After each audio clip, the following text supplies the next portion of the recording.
जिंदाबाद 8 नंबर तृणमूल कांग्रेस जिंदाबाद 8 नंबर तृणमूल कांग्रेस जिंदाबाद शहर तृणमूल कांग्रेस जिंदाबाद शहर तृणमूल कांग्रेस जिंदाबाद জেলা তৃণমূল কাংগ্রেস জিন্দাবাদ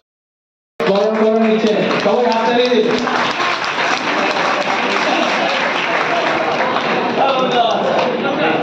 এরপরে ক্ষমতায় আসার আগে ভারতবর্ষের সিলিন্ডারের দাম ছিল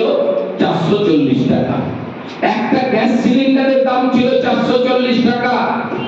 আর আজকে তিনি 10 বছর ক্ষমতায়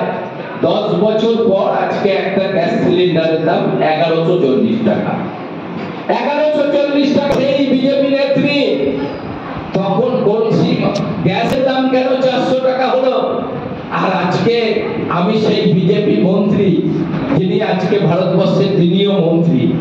তাই সেই মন্ত্রী এবং ভারতবর্ষের প্রধানমন্ত্রীর কাছে আজকে আমরা ভারতবাসী হিসাবে আমাদের একটাই অনুরোধ যে আপনি 400 টাকা যেদিন গ্যাসের দাম ছিল সেদিন কত আন্দোলন করেছেন যে কেন 400 টাকা গ্যাসের দাম আর আজকে আপনার 10 বছরে গ্যাসের দাম 1100 টাকা সেটা যেমন দাম আর আপনার ভোটের প্রতিশ্রুতি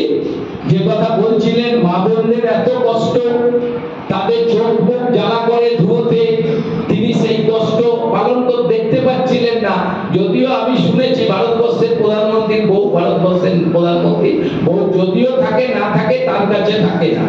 তবে তিনিও এত কষ্ট মা বোনদের দেখেছেন তিনি সেই গ্যাসের প্রতিশ্রুতি আজকে 10 বছরও পালন করতে পারেন না এটা আপনাদের কাছে আমাদের মনে করে দেওয়া দরকার কারণ নির্বাচন তো এসেছে মনে না করলে মানুষ বুঝবে কি করে কোন আনন্দে মানুষ দল বেঁধে বেঁধে যে পদ্ম ফুলে ভোট দিয়েছিল সেটা সবার জানার দরকার নাই ভারতবর্ষের প্রধানমন্ত্রী বলেছিলেন আমি গোটা ভারতবর্ষের পরিবারদের অ্যাকাউন্টে 15 লাখ টাকা করে দেব আচ্ছা আপনারা বলুন তো গোটা ভারতবর্ষে প্রতিটি পরিবারকে 15 লাখ টাকা করে দিলে সে টাকার সংখ্যাটা কত কেউ বলতে পারবেন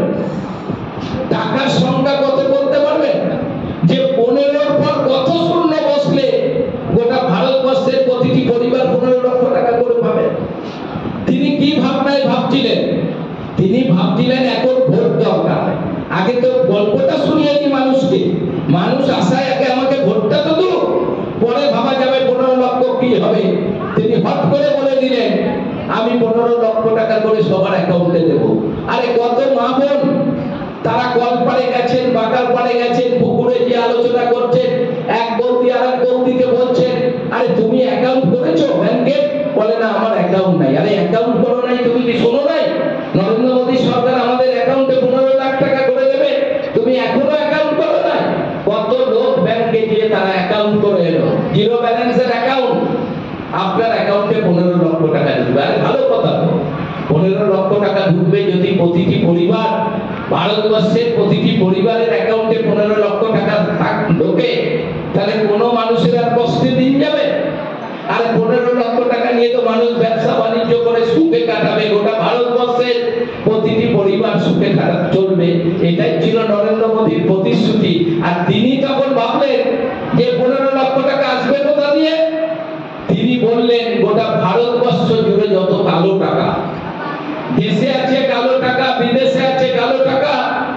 সব কালো টাকাকে আমি তুলে নিয়ে আসবো নিয়ে এক জায়গায় জড়ো করবো আর সেটা যেটা এক্সট্রা টাকা হবে আমার দেশের টাকার পর যে বাড়তি টাকা কালো টাকা হবে সেই টাকাটাই আমি সবার অ্যাকাউন্টে দেব তিনি কি বললেন তিনি বললেন ভারতবর্ষের নোটবন্দি করতে হবে কিসের নোট 500 টাকা 1000 টাকার নোট যাদের ঘরে ঘরে আছে সেই 500